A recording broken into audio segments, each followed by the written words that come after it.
नमस्कार, मैं कन्हैया शुक्ला और आप देख रहे हैं भारत 24 का चुनावी खास कार्यक्रम जनता का मूड।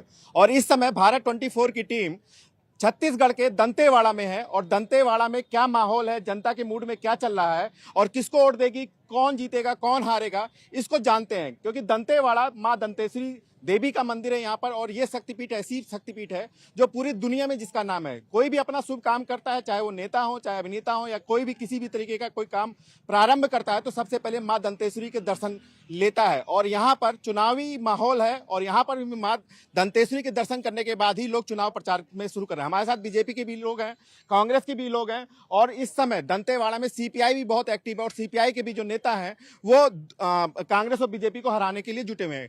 बीजेपी हमारे साथ है। आपके कैंडिडेट में ऐसे खास क्या बात है और बीजेपी किन किन मुद्दों को लेकर के दंतेवाड़ा या आसपास के जो लोग हैं, गांव हैं, उनके किन किन मुद्दों को लेकर के जा रही है?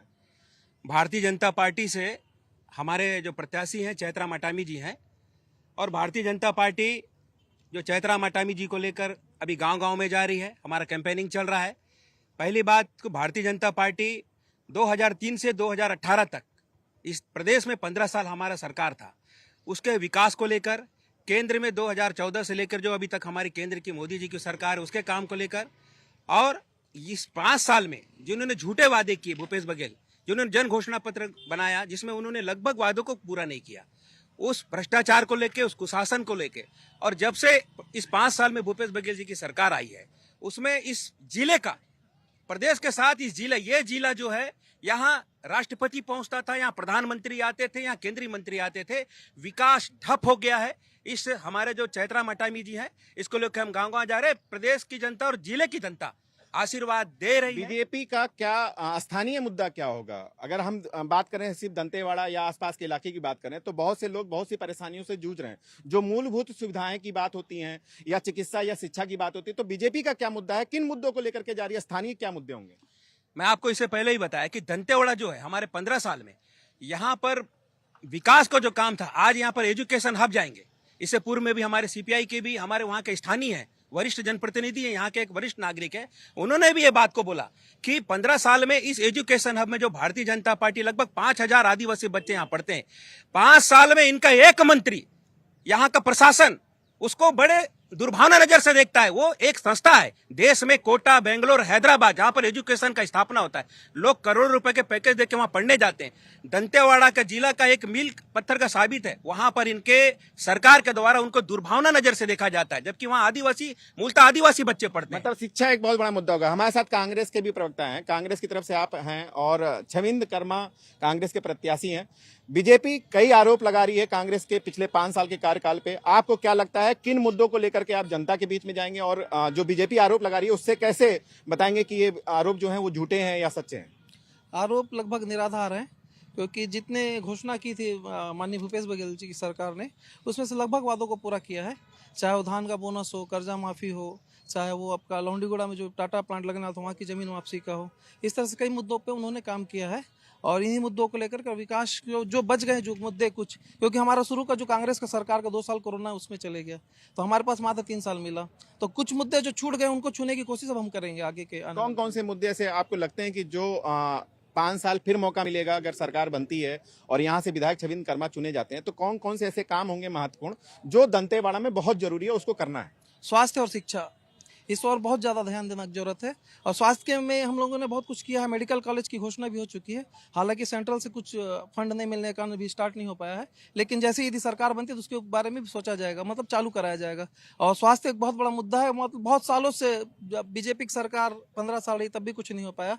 और हमको तो शुरू में कोरोना ने इतना 2 साल परेशान किया कि उस समय स्थितियों को सुधारने में बहुत समय लग गया। कोरोना तो अगर देखा जाए तो पूरे वैश्विक बीमारी थी, लेकिन आगे का जो हमारा मुद्दा स्वास्थ्य में बहुत अमूलचूल सुधार करने की बहुत कोशिश करेंगे।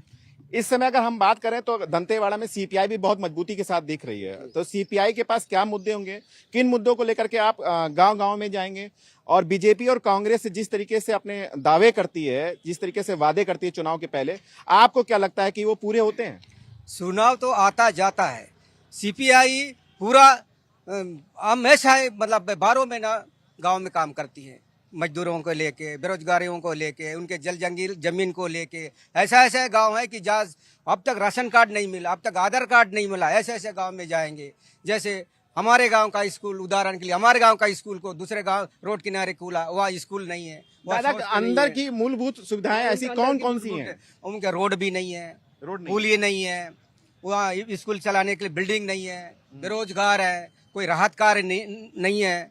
मतलब ऐसा है कि दोनों पार्टी तो बस बड़े बड़े दावा करती है, लेकिन चुनाव के बाद वो गांव में एकदम वीरान है। कोई आपकी नहीं बार जाते। क्या लगता है आपको? आपकी बार हम सीपीआई का पूरे जोरों से लगा है, पूरे गांव का वर्किंग है, हर गांव में हम जाते सीपीआई का, वहाँ का मूलभूत तो सुविधा मतलब बदलाव होने की बदलाव उम्मीद है? होगा, पक्का बदलाव होगा। हम हमारे साथ यहाँ पर जनता भी है और जो समर्थक हैं वो भी हैं। अभी केंद्र में मोदी जी की सरकार है जो पेट्रोल डीजल और रसोई गैस का इतना भाव बढ़ा दिया है। ये सारे मुद्दे हैं जो है हम जनता के बीच लेके जाएंगे, फिर से कांग्रेस सरकार बनेगी, क्योंकि हम लोग किसानों के लिए काम किए, हम लोगों ने गरीबों के लिए काम किया, हम लोगों ने बेरोजगारों के लिए किया, हम लोगों ने ग्रामीण मजदूरों के लिए काम किया। लेकिन कांग्रेस के ऊपर भी तो आरोप लग रहे हैं ना कि पिछले 5 सालों में भ्रष्टाचार कांग्रेस ने भी किया है। देखिए, आरोप तो ऐसा है कि जब तक विरोधियों का काम ही आरोप लगा। सबसे अहम मुद्दा अगर हम इन क्षेत्रों का बता दें तो सड़क है, शिक्षा है और स्वास्थ्य है। इन तीनों मुद्दों पर 5 साल में क्या काम किया, उन काम को लेकर के जनता के बीच में जाएंगे कि आगे जो 5 साल में क्या काम करेंगे उन चीजों को लेकर के जाएंगे? 15 साल भारतीय जनता पार्टी के टाइम पे यहाँ पर पूरा अशांति था और गांव में जाना मुश्किल था, और आज गांव-गांव में सड़क पुल पुलिया बन रहे हैं और आसानी से आदमी दंतेवाड़ा जिले में कहीं भी जा आ सकता है। हमारे साथ और भी लोग हैं। किन मुद्दों को लेकर के आपकी जनता वोट करने वाली है दंतेवाड़े की? जनता की प्रमुख मांग है स्वास्थ्य, शिक्षा और बेरोजगार को रोजगार। तो यहाँ पे ऐसा 5 साल में कोई भी काम कांग्रेस सरकार ने नहीं किया है। पिछले 15 साल की सरकार ने ही जिन लोगों को नियुक्ति दी थी, जिन लोगों को नौकरी में लगाया था, उनको नियमितीकरण का वायदा कांग्रेस पार्टी ने किया था, पर नियमितीकरण करना छोड़ के ये ठेका प्रथा से नियुक्ति कर रहे हैं। उसका उदाहरण भी है स्वामी आत्मानंद स्कूल। तो पूरे कर्मचारी और जो बेरोजगार है कहीं से भी कांग्रेस पार्टी को वोट नहीं देने वाले हैं। जो ये बोल रहे थे कि भारतीय जनता पार्टी 15 सीट में आ गई, इन्होंने घोषणाओं के दम पर सरकार बनाई थी, कोई घोषणाएं पूरी नहीं हुई है। अब युवा और बेरोजगार और जो किसान है सब मिलकर के इनको भी वापस 15 नहीं 5 सीट में लाने वाले हैं 2023 में। हमारे साथ यहाँ पे महिलाएं भी हैं। आपको क्या लगता है किसकी सरकार बनेगी अब की बार?